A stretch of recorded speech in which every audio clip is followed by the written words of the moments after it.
సమాజంలో ప్రశ్నించే గొంతు తయారైనప్పుడు బలమైన సమాజం నిర్మితమవుతుందని గడ్డం గంగాధర్ యాదవ్ ఫౌండేషన్ చైర్మన్ గడ్డం శ్రీనివాస్ యాదవ్ అన్నారు. ఆ దిశగానే గోషామహల్ నియోజకవర్గంలోని సమస్యల పరిష్కారానికి బస్తీ నిద్ర చక్కటి వేదికగా నిలుస్తుందని చెప్పారు. ఈ క్రమంలోనే ఉస్మాన్ షాయిలోని శ్రీ జంగల్ విఠోబా దేవాలయంలో విఠలేశ్వర రుక్మాబాయిలకు ప్రత్యేక పూజలు నిర్వహించి గోషామహల్లో బస్తీ నిద్ర కార్యక్రమానికి శ్రీకారం చుట్టారు.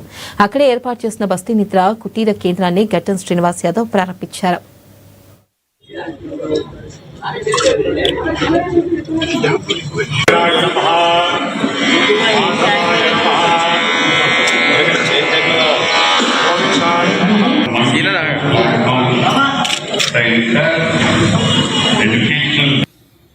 చూస్తారు నార్త్ ఇండియన్ ఆ పువ్వు మీదనే గురుతారు.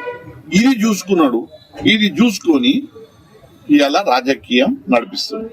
నేను ఛాలెంజ్ చేసిన ఒక్క ఫోటో కార్పొరేటర్ రోడ్లు ఉడిపించే దగ్గర నిలబడి పొద్దున, లేదా ఒక్క ఫోటో జిహెచ్ఎంసీకి వీళ్ళు అధిపతులు కదా, వీళ్ళు కౌన్సిలర్ అంటే జిహెచ్ఎంసీలో పట్టుండాలి కదా. ఎవరికైనా ఒక్కరికి ఇల్లు కడుతుంటే మున్సిపల్ పర్మిషన్ ఒక సెక్షన్ ఆఫీసర్ దగ్గరికి పోయి ఇప్పించే ఫోటో నాకు చూపెట్టండి.